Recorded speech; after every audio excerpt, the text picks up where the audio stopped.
Semana passada ficou um tema, né, em aberto. A Arimatea me lançou aí o desafio de falarmos sobre a desoneração da folha, né, de pagamento, a folha de 17 setores. Isso foi uma medida que aconteceu na semana anterior, né, semana passada, uma medida de uma proposta de lei apresentada pelo senador daqui da Paraíba, o senador Efraim Filho, né? E a ideia só para contextualizar, a gente tinha em vigor, está em vigor ainda, uma lei que prevê essa desoneração de folha para esses setores da economia, só que ela ia até agora, até o fim do ano, até 31 de dezembro de 2023.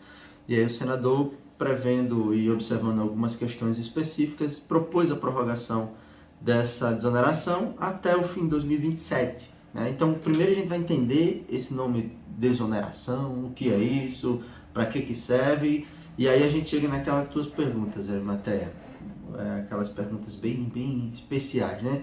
Por que esses, por que não outros, que impacto, enfim. Por que não todos? Por que não todos, né? Então vamos conversar um pouquinho sobre isso, tá? Então, primeiro, desonerar a folha nada mais é, né, trocando em miúdos, botando nos termos mais simples, desonerar a folha nada mais é do que você diminuir a carga tributária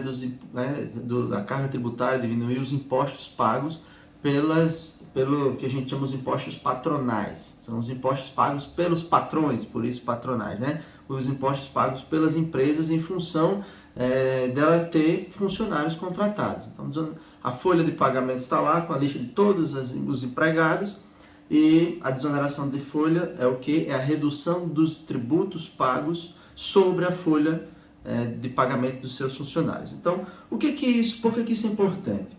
A medida ela visa pura e simplesmente potencializar a atividade econômica a partir do momento de que você, ao diminuir a carga tributária sobre os tributos pagos pelos empregados, pelos empregadores sobre os empregados, você dá aos empregadores, aos donos, né, aos empresários, a possibilidade de ele ter uma espécie de fôlego adicional para não demitir e para poder continuar na sua atividade econômica, comprando mais, vendendo mais. Ou até contratando mais gente. E principalmente, a medida visa especialmente isso, para que houvesse um impulsionamento da contratação de mais pessoas, certo? A gente vive na economia um período ao que parece, de crescimento, de melhoria da atividade econômica, e a ideia é potencializar ainda mais esse momento, fazendo com que as pessoas não percam o emprego, e que novos empregos possam vir a ser gerados. Então, a ideia da desoneração da folha é essa, é garantir o nível de emprego e renda da população. Isso agora no termo mais técnico, né? Então, a ideia é garantir o nível de emprego e renda e potencializar esse nível de emprego e renda com a contratação de mais pessoas, com a contratação de novos funcionários. Tá? Então, isso é a ideia da desoneração da folha, é isso que prevê a proposta de lei, né, que foi aprovada, né, e que vai entrar em vigor. Então, essa é a primeira coisa.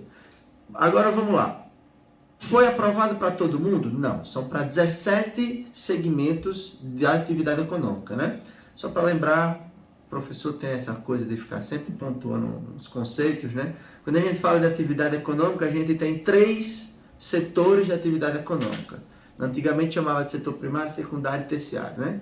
Hoje a gente chama de industrial, o setor de serviços e o setor agropecuário. É a mesma coisa, só que mudou o nome, né? O linguajar. Então, o setor primário é o setor agropecuário, o setor secundário, o setor industrial, e o setor terciário seria o setor de serviços. Né? No setor de serviços, aí engloba comércio, essas coisas mais comuns que a gente usa no dia a dia, né? Que a gente vai para o comércio, vai numa loja, compra alguma coisa, esse é o setor terciário. Corta o cabelo, táxi, saúde, tudo isso é setor terciário, educação, enfim. Setor secundário industrial, indústria de transformação, né? As empresas que trabalham no processo de transformação. E o setor agropecuário, as empresas que produzem alimentos, matéria-prima, que produzem produção animal, enfim. Então, só para explicar, né? Então, quais foram os 17 segmentos que, na verdade, não 17 segmentos, perdão, 17 ramos de atividade econômica que receberam esse benefício da desoneração.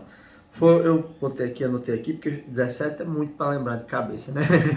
Então, no setor industrial, a gente teve o setor de couro, setor calçadista, de confecções, proteína animal, de máquinas e equipamentos. No setor de serviços, de tecnologia da informação e comunicação, call center, comunicação em geral.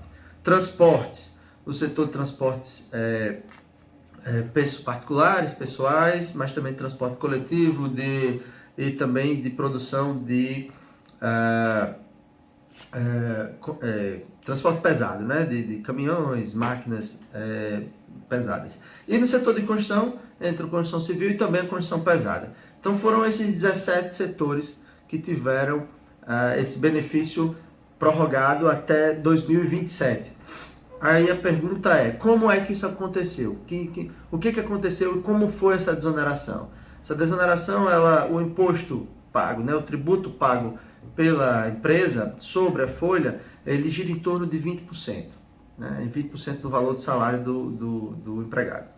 Com esse projeto de desoneração, esse valor ele cai para uma alíquota que vai variar de 1 a 4,5%, a depender de qual segmento, certo? Então, pelos critérios lá estabelecidos, de 1 a 4%, né, vai ser de 1 a 4,5% vai ser essa nova alíquota. Não é que zerou pelo pé, não zerou de tudo, mas baixou significativamente, de 20% para uma alíquota que vai variar de 1 a 4,5%. Aí agora vamos para as perguntas de Arimatea, né? Por que esses 17? Bom, esses 17, eles dizem respeito a aproximadamente 9 milhões de empregos. Esses 17 setores correspondem a gente está falando de emprego formal, ok? Então, emprego carteira assinada no popular, né? Carteira assinada, emprego carteira assinada. A gente sabe que tem o emprego formal, tem os empregos informais, né? Tem os trabalhadores que são profissionais liberais, né? E aí esses não entram nessa conta. Só entra nessa conta os trabalhadores de carteira assinada. Os profissionais formalizados são dados oficiais do CAGED, né? Então, esses correspondem a aproximadamente 9 milhões de postos de trabalho, de empregos formais. Esses 9 milhões, eles correspondem a aproximadamente 21% de todo emprego formal no Brasil. Então, esses 17 setores, apenas esses 17, a gente tem aí vários outros atividades econômicas, várias outras ramos da atividade econômica que compõem a economia de modo geral. Só esses 17 segmentos correspondem a 20% de todo o emprego formal existente no Brasil. Segundo dados agora de agosto passado, né? Eu procurei mais atualizado, mas não consegui. Mas segundo dados de agosto passado, o Brasil ele dispõe hoje de 43,6 milhões de postos de emprego formal. Então, percebam, se você pega de 43,6 milhões de postos de emprego formal e 20% disso, né, um pouco mais de 20%, quase 20,5%, são compostos, são de postos de trabalho desses 17 segmentos. Então, daí a importância desses 17 segmentos, porque eles correspondem a uma fatia muito grande do total de emprego formal no Brasil. Essa é a primeira resposta. Teve um outro benefício dessa desoneração também para os municípios, Arimatea. Para municípios pequenos, considerados pequenos, de até 142.633 habitantes, que não recebem o benefício especial do FPM, esses municípios eles também tiveram uma redução da alíquota de sua folha de 20% para 8%. Né? Então, teve também esse benefício gerado para os municípios, certo? Municípios pequenos, com até 142.600 e poucos habitantes, certo? Então, o que acontece no modo geral? Aí vamos lá agora para os desdobramentos disso, né?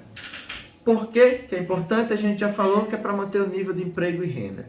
Por que nesses 17? Porque eles correspondem a 20% do total de empregos formais que nós temos no Brasil. Por que não em outros segmentos? Bom, aí começa a ficar um pouquinho mais delicada a discussão. Por que não mais em outros segmentos? Não vou tratar aqui de potenciais acordos e conchavos do ponto de vista do lobby, né, dos empresários de cada ramo da atividade econômica. Vamos olhar apenas do ponto de vista técnico. Do ponto de vista técnico, esses 17 setores foram aqueles que também geraram mais emprego nos últimos 2 anos. Eles também aumentaram a arrecadação nesses 17 segmentos, por gerar mais emprego, foram eles que aumentaram a arrecadação tributária para a Previdência em função de folha e do aumento de folha. Então há alguns argumentos técnicos do ponto de vista da arrecadação tributária para que sejam esses e não outros. Para além disso, por que não mais do que só esses 17? Pelo fato de que a partir do momento que você desonera, você também deixa de receber. Então, o governo federal deixa de arrecadar. Então, é sempre importante haver um equilíbrio entre as ações de governo.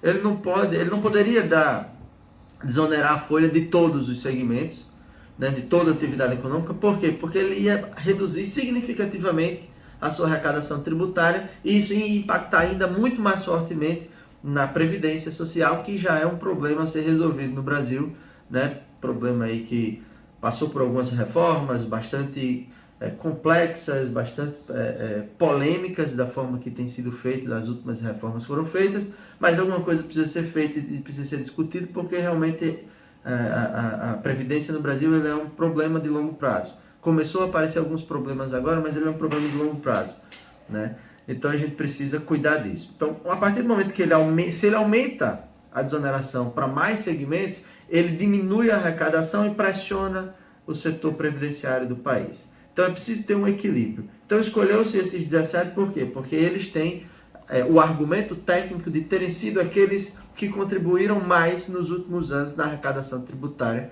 e para o Fundo Previdenciário no Brasil. Certo? Então, essas são as principais conotações que a gente tem a partir dessa questão da desoneração da folha, né? Então a gente tem esse impulsionamento da atividade econômica para não haver, não só não haver perda de emprego e de renda, mas que haja uma potencialização de novas contratações e aumento do nível de emprego e renda no país. Com isso, o governo ele deixa de arrecadar um pouco para manter esses níveis de emprego, mas de forma planejada, para que não caia e não gere impacto significativo sobre a Previdência nesse momento. Deixa eu só fazer 2 desdobramentos, professor Jonathan. Essa decisão de 17 setores, o senhor mencionou já no início da sua participação, uma decisão do Congresso Nacional e toda decisão do Congresso comporta inevitavelmente um viés político, sim, partidário sim. Às vezes. Do ponto de vista técnico, na sua opinião, os 17 setores estão bem escolhidos e bem justificados? Do ponto de vista técnico, sim, com base nessa informação sobre por que esses 17 foi balizado em quê? Nos dados dos últimos anos e que foram esses que contribuíram mais com o aumento do nível de emprego formal no Brasil e, consequentemente, com o aumento da arrecadação tributária referente à questão da Previdência. Então, tecnicamente, existe essa amarra. Eu não consigo lhe precisar se teriam outros que teriam potencial para estar dentro dessa lista, que teriam também informações de arrecadação e de aumento do nível de emprego formal que poderiam estar aqui. Aí eu não consigo te falar, mas eu acredito que, como eu falei, a questão do lobby político, né, das questões das negociações entre os empresários e a classe política, ela vai sempre impactar nesses processos de tomada de decisão. Sempre. E a outro aspecto esse enxerto que foi feito aí, incluindo pequenas prefeituras, faz sentido? Faz, porque no Brasil a gente tem, aí a gente já pode levantar outro tema para discussão, que é o problema da questão fiscal do Brasil, principalmente nos pequenos municípios brasileiros. Já levanta aí, esse é um tema que eu adoro discutir. Tem município que não arrecada nem a sua sustentação. Não, sob hipótese alguma. Na verdade, não é nem que não tem nenhum município aqui. A grande maioria tem. Nenhum município brasileiro, nem São Paulo, teria condição de sobreviver com sua arrecadação apenas. Então a gente pode trazer essa discussão aí para os próximos encontros aqui no programa. Mas, veja só, A inclusão desses pequenos municípios, ele se dá porque, vamos lá, tem uma cláusula para que esse município esteja dentro dessa desoneração, que é, ele não recebe a fatia especial do FPM. O FPM, que é o Fundo de Participação dos Municípios, que é um recurso que é garantido pela Constituição e transferido do governo federal para os municípios brasileiros, para todos eles. Ele vem sofrendo alguns problemas recentemente pela redução da arrecadação tributária, a gente até já mencionou isso em outros encontros, mas por que incluímos esses municípios? Porque além deles terem tido recentemente uma queda do tamanho da fatia do FPM que eles vinham recebendo, tem também a questão de que eles não têm capacidade de geração de dinâmica econômica suficiente para manter suas contas, vamos assim dizer. Então, essa colocação desses pequenos municípios para dentro dessa decisão, ela ajuda os municípios a resolver, por exemplo, Arimatea, o problema do seu equilíbrio fiscal. Sabe aquilo que aconteceu aqui recente em Campina Grande? Está acontecendo também em vários outros pequenos municípios do Brasil, né? Então, o que acontece? A partir do momento que eu desonero a folha, eu diminuo a pressão sobre o pagamento, né? A quantidade de dinheiro que o município tem em folha de pagamento. Isso reequilibra as contas do município. Então, para os pequenos municípios, isso foi um auxílio para reequilibrar as suas contas no que diz respeito à disponibilidade de orçamento e a possibilidade de fazer suas políticas públicas e atender aos cidadãos. Então, colocando esses pequenos municípios, eles têm a possibilidade de ter uma economia de folha na ordem de aproximadamente 12%, né, da alíquota. Isso diminui a sua pressão na sua folha, 12%, reequilibrando as contas desses pequenos municípios. Então, esse ajuste para os municípios e a colocação deles dentro dessa dinâmica se deu para efeito de equilíbrio de contas.